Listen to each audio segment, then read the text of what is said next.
Hey, what's up you guys, it's Dorothy and welcome back to my channel. In today's video we're going to go into chapter 18 of The Lake by Natasha Preston.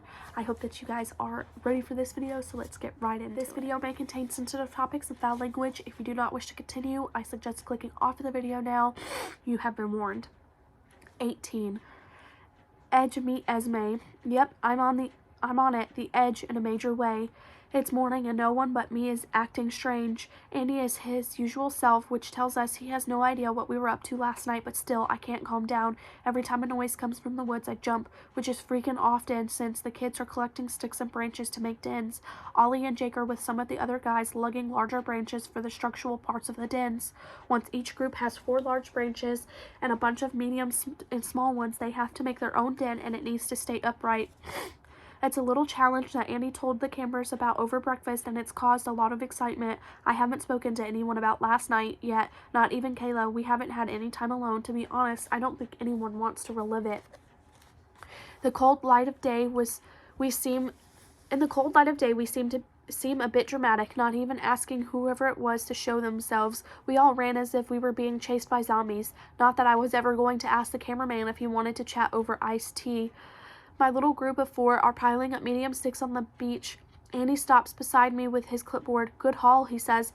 Looks almost there. Yeah, I sent them on one last trip. Excellent. How are you today, he asks. My heart misses a beat. I blink heavily. What does he know? I'm fine, thanks, I croak. How are you? He smiles. I'm well. Are you ready for a day of camp building and fire lighting? I am. Dipping his chin in a curt nod, he says, we'll shout if you need anything. I watch him walk off and my tense shoulders relax a fraction. If Andy knew we had snuck out, he would have definitely said something. I don't know why I'm so jumpy around him. He's the kind of guy who sorts things out right away, not someone who waits and sees how it goes. We would have all been in the staff cabin first thing. Hell, he would have had us in there the second we got back in the very early hours. Inhale, exhale, act normal. Guilt doesn't feel good on me. It's a shame. I can't remember a time before it. I watch my girls carry back armfuls of sticks that are about as long as their legs. Well done, girls. I think we're ready. They wait with me. I'm not allowed to leave the beach because I'm in charge of making sure all the groups have enough sticks and that the campers who dump them here don't wander off. A little bit ironic that I'm in charge of keeping them out of trouble when I can't manage to do that myself. Still, what Andy doesn't know, when everyone else gets back from gathering wood, Andy instructs the groups about what they will need and sends each merged group of 8 to different parts of the forest. Cora and I follow 8 massively hyper girls who are bouncing, dropping sticks, and talking a million miles an hour. I bend down and pick up another dropped stick. What did you do with your night off? Cora asks, brushing one hand over her smooth ponytail. It's an innocent enough question, but my mouth goes dry in a nanosecond. We just went for a walk. Yeah, there isn't much to do. When I was a CIT, I think I played Go Fish about 1,000 times. I was so jealous of counselors who could get dressed up and go out for the evening. My hand tightens around the stick. Maybe next year I'll get to go out. You think you'll come back next year then? To here or somewhere else? I like it here, I tell Cora, even though I'm almost positive I will never return. I love camps, but this one has way too much baggage. That's great, Esme. I love it when I hear that people want to return. You're so good with the girls and they all love you. We're halfway to our designated den area, the furthest from camp. Okay, girls, Cora says, and launches into instructions. We can use whichever trees we want in the area, and the den has to be big enough for all the girls to sit under. Cora and I helped them with the large logs since it took 4 girls on each end to carry them up here. Why we weren't just sent to our zone to collect sticks there, I don't know. Andy might have some control issues wanting to see each freaking stick before we took them away to use. Or maybe he was promoting teamwork, getting everyone together to gather the most suitable materials for everyone to use. Ew, look, Alana says, pointing to a collection of cigarette butts on the ground. I bend down and count 5 of them. No one here smokes, right? Cora folds her arms. They're not supposed to. Alarm bells chime a very loud song in my head. It's the creepy camera person. This was the direction we came last night. Did they stick around and watch us? But who hangs around long enough to smoke 5 cigarettes when everyone else has already gone inside? Unless this isn't the first time they've watched. That's not safe, Isabel says. You're right, I tell her, collecting the butts and trying not to gag. Someone's mouth has touched them. I'm going to throw them in the trash and disinfect my hands. Will you let Andy know too, please? Cora asks. Sure thing. The second I turn around, the girls have forgotten. Cora gets them on task, and they fuss over which sticks to use first. At least our phantom smoker had a good sense to properly extinguish the cigarettes. They're almost flat. They've been stomped into the ground so hard. I walk back toward the cabins in the thick heat.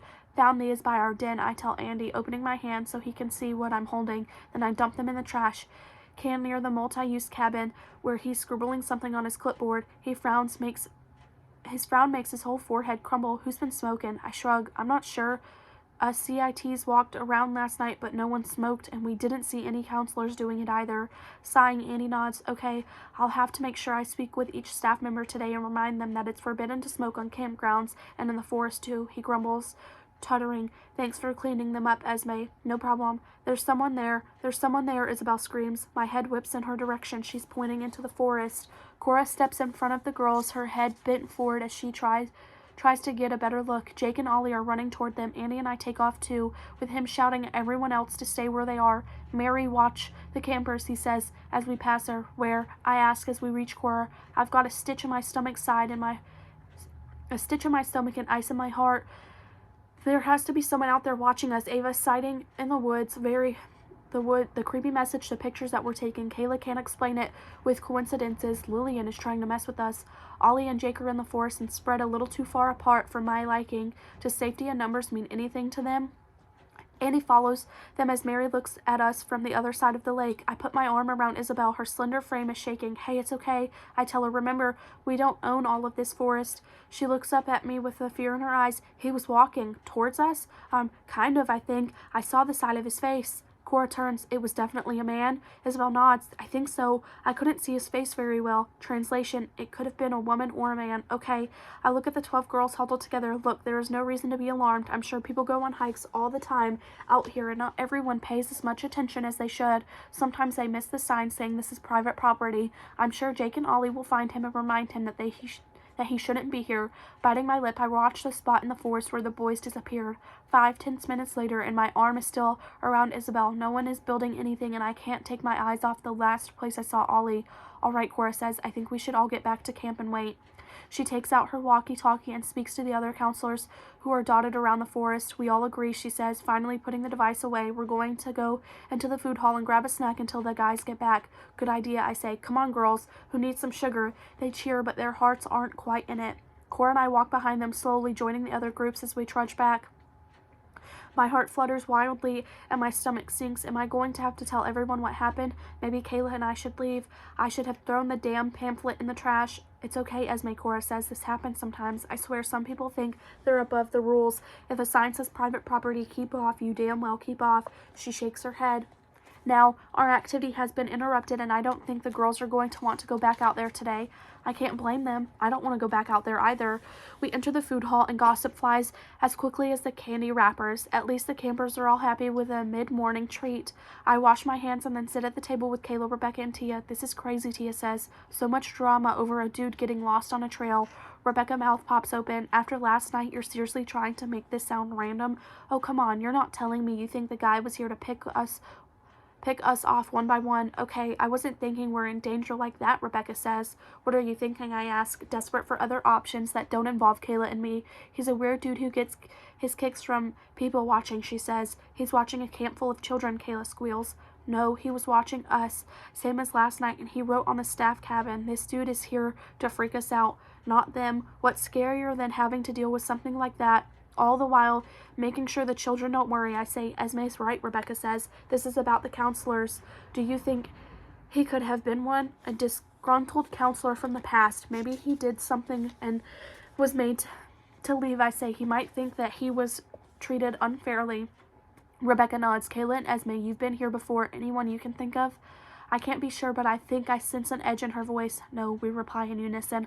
I swallow and add, we wouldn't have known about any issues with the counselors. You know how well we hide that from the campers. This guy saw us out there doing a job he thinks he should still be allowed to do. You two are getting ahead of yourselves, Tia say. It might not be that. Maybe, but it's possible, I reply. Cora. She looks over from where she's sitting. A few other counselors are and immediately gets up. What's up? She asks. I tell her our theory and she sits down at our table. Okay, that's a possibility. I don't like that we've had 2 sightings of someone in the woods, trails tampered with, and cigarette butts left. Andy radioed a moment ago. He and the guys haven't found anything, so they're coming back. Andy is going to head into town and talk to the cops to see where we stand. Whoa, you think we need to involve the cops? Rebecca asks. We're responsible for the safety of children, so we have to. Even if Andy just files a report, sometimes the police will ask him to put a post on the camp's Facebook page about the land being private, and they share it. I'll speak with him when he gets back and see if he can think of any counselors or CITs who left on bad terms. I know I don't need to say this, but not a word of this in front of the kids, okay? She gets up and goes back to her table, leaning in, whispering to the rest of the counselors, telling them our theory. So we're running with this one, going for the angry ex-staff member. I like it, and I want it to be true. It certainly fits better than the Lillian thing. I mean, she isn't a dude, and the motive is weak. This isn't Lillian, and it's not about what Kayla and I did 10 years ago. It can't be. That is the end of chapter 18. I will see you guys in the next video. Bye.